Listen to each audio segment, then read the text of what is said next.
Today topic is vaccination and immunization. तो देखिए, immune system हम लोगों ने लास्ट क्लास में बहुत सारा पढ़ा है कि व्हाट इज़ एक्टिव इम्यूनाइजेशन क्या होता है, पैक्टिव इम्यूनिटी क्या होती है। ओके, अब देखो वैक्सीनेशन क्या होता है। द प्रिंसिपल ऑफ इम्यूनाइजेशन और vaccination is based on the property of memory.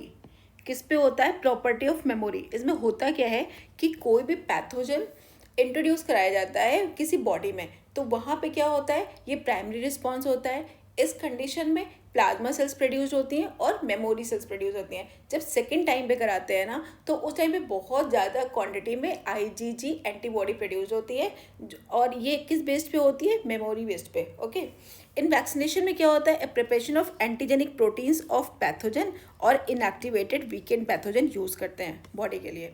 तो अब हम लोग देखेंगे ये क्या होती है, फर्स्ट जनरेशन वैक्सीन क्या होती है, सेकेंड जनरेशन वैक्सीन क्या होती है, थर्ड जनरेशन वैक्सीन क्या होती है, कैसे यूज़ करते हैं। ठीक है, अब देखो क्या होता है कि फर्स्ट कंडीशन में क्या है, ये फर्स्ट जनरेशन की वैक्सीन है। इसमें या तो किल्ड कंडीशन में, या फिर किल्ड कंडीशन में नहीं करते तो इनएक्टिव कंडीशन में, मतलब कि लाइव एटेन्यूएटेड कंडीशन में। उसको मारते नहीं है, पैथोजन को मारते नहीं है, थोड़ा सा उसको वीक कर देते हैं और उसको क्या कर देते हैं, बॉडी में इंट्रोड्यूस कर देते हैं। अब ये बॉडी में जाता है तो क्या करता है कि ये गया बी लिम्फोसाइट पर अटैक करेगा। ठीक है, बी लिम्फोसाइट से तो ये पॉसिबल होती है ये सेल्स के लिए।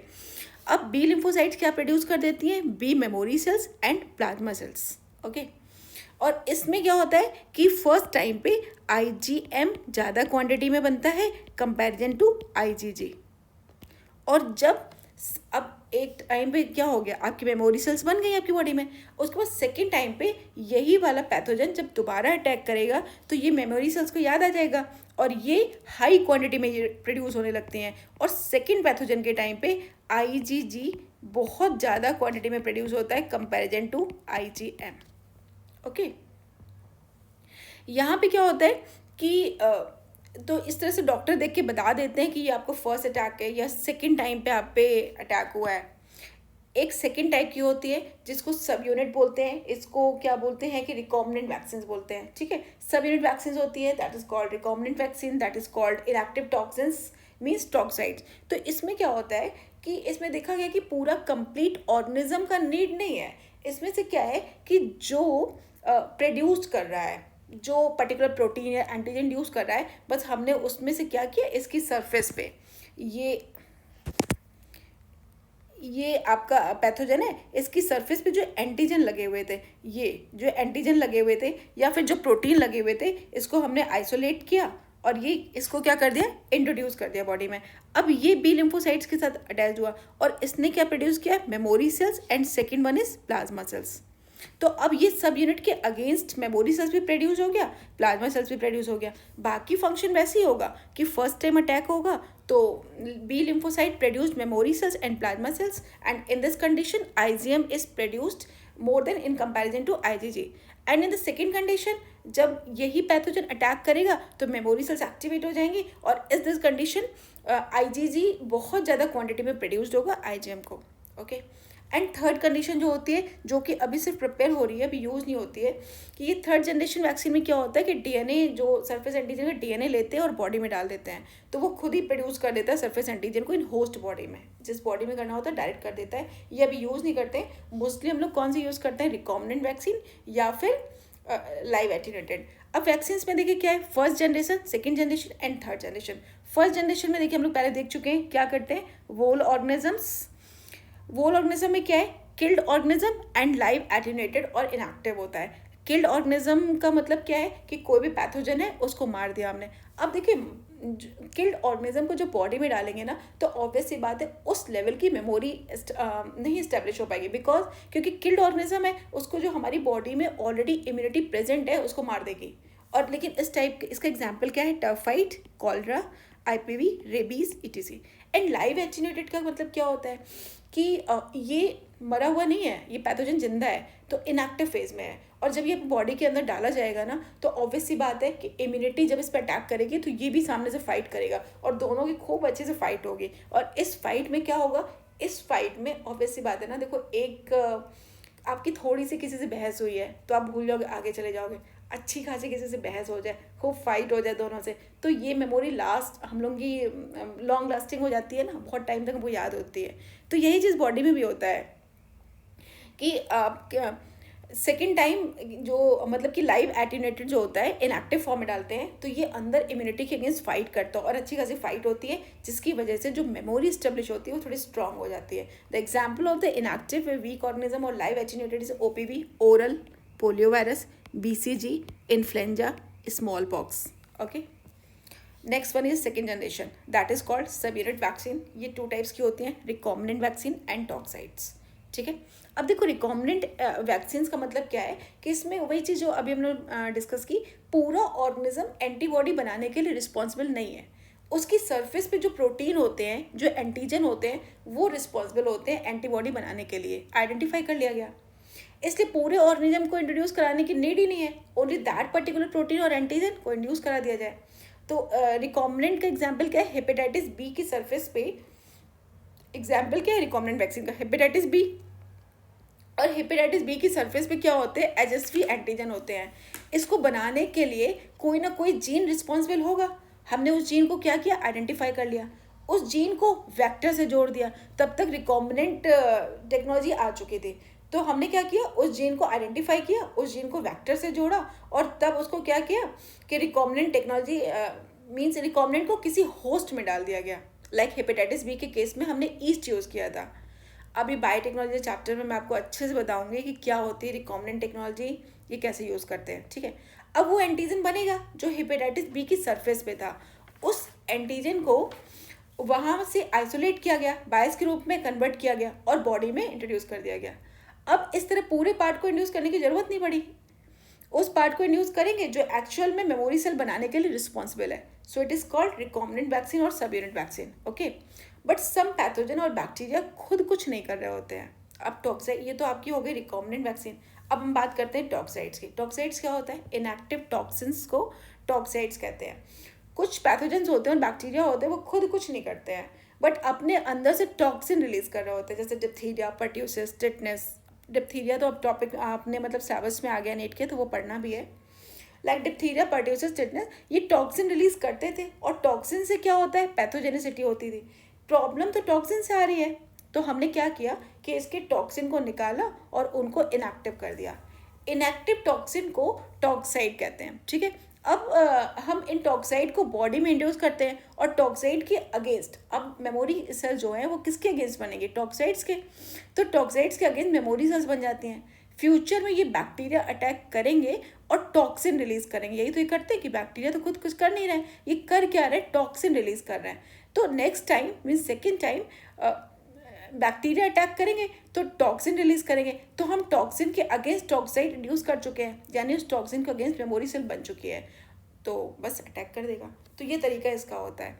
इसके बाद देखो थर्ड जनरेशन वैक्सीन में क्या है कि डीएनए वैक्सीन की डीएनए सरफेस डायरेक्ट डाल दो बॉडी होस्ट में और वो डायरेक्ट प्रोड्यूस करेगा। अभी ये यूज़ में नहीं आ रही है, तो ये अपने सिलेबस में नहीं है, तो इसको पढ़। Next topic is allergy.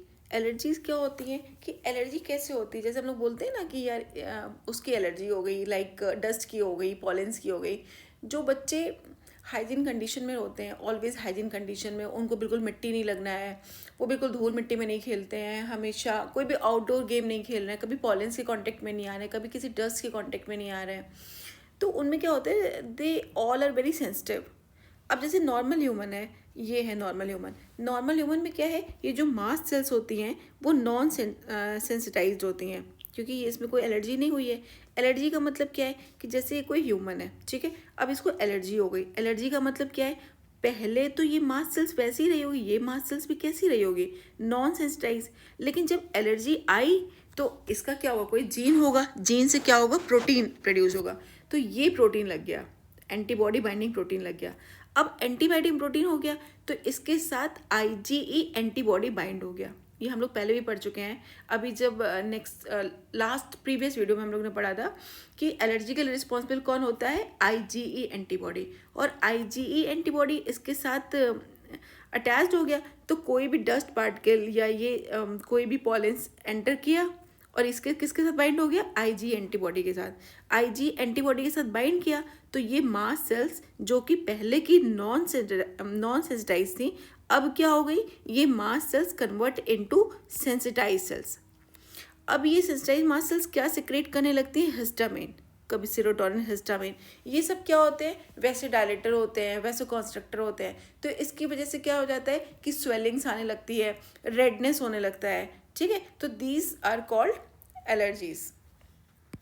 अब देखिए कुछ पॉइंट्स लिख लेते हैं जो क्वेश्चंस आते हैं कि the exaggerated response of immune system to certain antigens present in the environment is called allergy. Allergy किसकी वजह से होती है, जो एनवायरनमेंट में प्रेजेंट है certain antigens like pollens, dust, these are, तो ये जब हम इनटेक कर लेते हैं that is called allergy. The substance to which such an immune response is produce called allergens, ठीक है। इसकी वजह से जो इम्यून रिस्पॉन्स शो करते हैं उसको क्या बोलते हैं, allergens. The antibodies produce to these are, कौन सी टाइप की होती है, आईजीई टाइप, ठीक है। एंटीबॉडी कौन सी प्रोड्यूस होती है, आईजीई, ठीक है। Allergy is due to the release of certain chemicals, कौन कौन से, हिस्टामिन एंड सेरोटोनिन, ये हम लोग पढ़ चुके हैं। हिस्टामिन, सेरोटोनिन, ये क्या होते हैं, वैसोकॉन्स्ट्रिक्टर एंड वैसोडायलेटर, ठीक है। तो इसकी वजह से क्या होगा, वैसोकॉन्स्ट्रिक्टर की वजह से ज़्यादा ब्लड वेसल्स में से ज़्यादा ब्लड आने लगेगा, तो वहाँ पे क्या हो जाएगा, स्वेलिंग आ जाएगी, रेडनेस हो जाता है, ये सारी चीज़ें होती हैं। द यूज़ ऑफ ड्रग्स, अब जब एलर्जी हो गई, ठीक है, अब ज़्यादा सेंसिटिव हो, आपको एलर्जी हो गई, तो ड्रग्स कौन से यूज़ करते हैं, antihistamine, adrenaline and steroids, quickly reduce कर देते हैं सिम्टम्स ऑफ एलर्जी। तो ये 2-3 पॉइंट्स हैं जो आपको याद रखने हैं, और ये एनसीईआरटी में डायग्राम नहीं दिया, मैंने आपको बना के समझा दिया कि देखिए जो नॉन सेंसिटाइज सेल्स होती हैं, मास्ट सेल जो होती हैं, जब उन पे कोई एलर्जी जब तक नहीं होती है तो मास्ट सेल क्या होती है, नॉन सेंसिटाइज। बट जब ये एलर्जी के कॉन्टेक्ट में आ जाती हैं किसी भी डस्ट पार्टिकल के, तो ये किस में कन्वर्ट हो जाती है, सेंसिटाइज्ड मास्ट सेल्स में, ओके। तो इसमें क्या हो जाता है, which type of antibody responsible for allergy, IgE, इस टाइप का ही कोई क्वेश्चन आ सकता है आपको।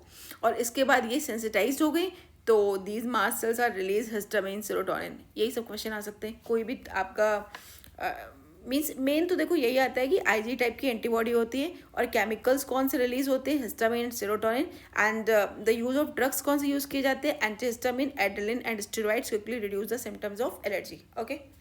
अब देखो नेक्स्ट टॉपिक क्या है, ऑटो इम्यूनिटी। ऑटो इम्यूनिटी का मतलब क्या होता है कि वही बस अपने हुए पर आए, एक लाइन में अगर बोले तो इसमें क्या है, मेमोरी बेस्ड होता है। Memory based acquired immunity evolve in higher vertebrates based on the ability to differentiate for an organism, कि मेमोरी बेस्ड की होता है। पहली बात तो ऑटो इम्यूनिटी क्या होता है, ये अपनी ही सेल्स को नहीं पहचान पाते हैं, जैसे कहते हैं सेल्फ सेल्स को, ठीक है। ये सेल्फ सेल्स को, अपनी ही सेल्स को लाइक कैसे बिहेव करते हैं कि फॉरेन सेल्स है। Most of the experimental immunology deals with this aspect too, sometimes due to genetic and other unknown reason the body attacks cells. This result in damage to the body and is called autoimmune disease, जिसका सबसे अच्छा example क्या होता है, NCERT में यही दिया हुआ है, रूमेटॉइड एराइथ्रिट्स, ठीक है, रूमेटॉइड एराइथ्रिट्स, ओके। अब टाइप्स ऑफ लिम्फॉइड ऑर्गन्स क्या होते हैं, 2 टाइप के होते हैं, primary lymphoid organ and secondary lymphoid organ. Primary lymphoid organ कौन से होते हैं, जैसे कि इसका एग्जाम्पल क्या होता है, bone marrow and thymus. All type के लिम्फोसाइट का फॉर्मेशन, मैचुरेशन एंड डिफ्रेंसिएशन कहाँ पे होता है, बोन मैरो में, ठीक है। जो टी लिम्फोसाइट्स होती हैं, टी लिम्फोसाइट का फॉर्मेशन तो बोन मैरो में होता है, याद रखना ये बात, टी लिम्फोसाइट्स का फॉर्मेशन तो बोन मैरो में होता है, बट टी लिम्फोसाइट का मैचुरेशन एंड डिफ्रेंसिएशन कहाँ होता है, थाइमस में होता है। जैसे कि एक चीज़ हम लोग और पढ़ते हैं, बी लिम्फोसाइट। बी लिम्फोसाइट का फॉर्मेशन, मैचुरेशन एंड डिफ्रेंसिएशन सारी चीज़ें कहाँ पे होती हैं, बोन मैरो में। बट टी लिम्फोसाइट का फॉर्मेशन तो बोन मैरो में होता है, बट टी लिम्फोसाइट का मैचुरेशन एंड डिफ्रेंसिएशन कहाँ पे होता है, थाइमस में होता है, ओके। एंड सेकंड क्या पढ़ते हैं, सेकेंडरी लिम्फॉइड ऑर्गन। ये क्या होता है, इंट्रैक्शन करता है विद एंटीजन के साथ, ठीक है, किसी पैथोजन के साथ। और इसका एग्जाम्पल क्या होता है, स्प्लीन, लिम्फ नोड्स। एक डायग्राम बना हुआ है एनसीईआरटी में, वो हमने इसमें बनाया नहीं है, उसमें दिया हुआ है lymph nodes, lymph vessels and क्या दिया हुआ है बीच में, थाइमस, ठीक है। और पेयर्स पैचेस एग्जाम्पल होते हैं, वर्मीफॉर्म अपेंडिक्स, माल्ट। माल्ट क्या होता है, ये एग्जाम में आया हुआ भी है, ये इंपॉर्टेंट है। What is malt, mucosa associated lymphoid tissue होता है, ठीक है। माल्ट प्रेजेंट कहाँ पे होता है, म्यूकोसा ऑफ गट। अब तो आपके सिलेबस से हट गया है, पहले हम लोग पढ़ते थे डाइजेशन वाले चैप्टर में, मार्ट बिल्कुल डिटेल में डायग्राम बना के बताते थे कि प्रेजेंट कहाँ पे होता है, कि गट में जो म्यूकोसा होती है वहाँ पे 50% ऑफ टोटल लिम्फोइड टिश्यू का अकेले पार्ट माल्ट होता है। Malt is the 50% of the total lymphoid tissue. Okay, तो ये आपके इम्यूनिटी वाला पूरा टॉपिक कंप्लीट हो गया। अब हम लोग को पढ़ना है कैंसर, एड्स और all type of diseases and drugs. Okay, thank you.